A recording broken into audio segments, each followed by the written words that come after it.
հարցս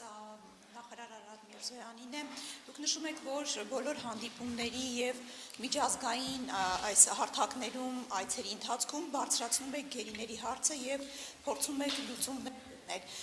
Վերջին շրջանում բավականին ակտիվ էիք միջազգային հարթակներում, հանդիպումներում, ինչ նորություններ կարող եք ասել եւ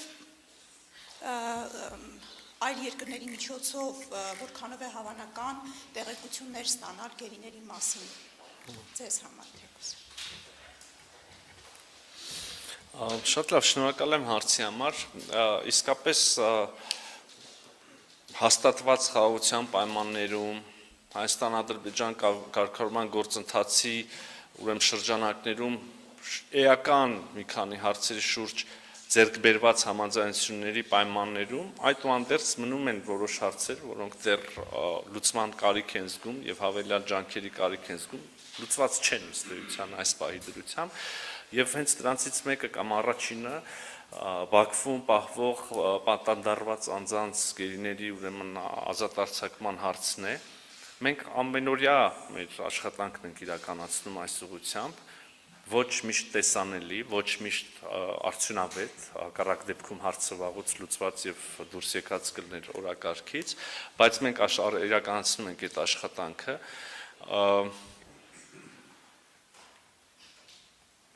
Ինչպես եւ միշտ այս պահի եւս ես ուզում եմ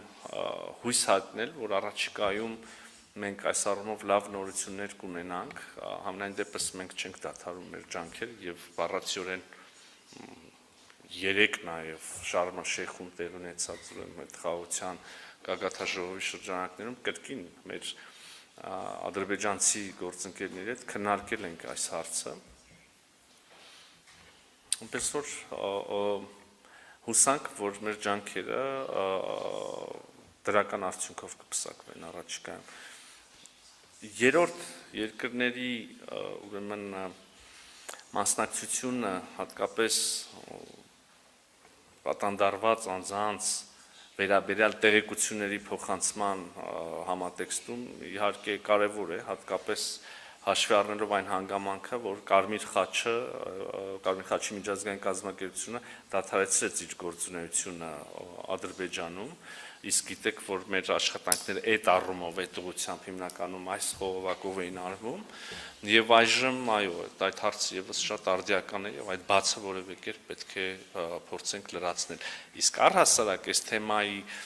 համատեքստում ուզում եմ ասել, որ մեր աշխատանքները չեն բացառում անշուշտ եւ հարցը մշտապես արկա է երրորդ երկրների հետ մեր շփումների ընթացքում, բայց առաջնային խողովակը նրանք Հայաստան-Ադրբեջան ուղիղ շփումներն են այնուամենայնիվ։ Կարծում եմ սա էլ կարևոր հանգամանք է։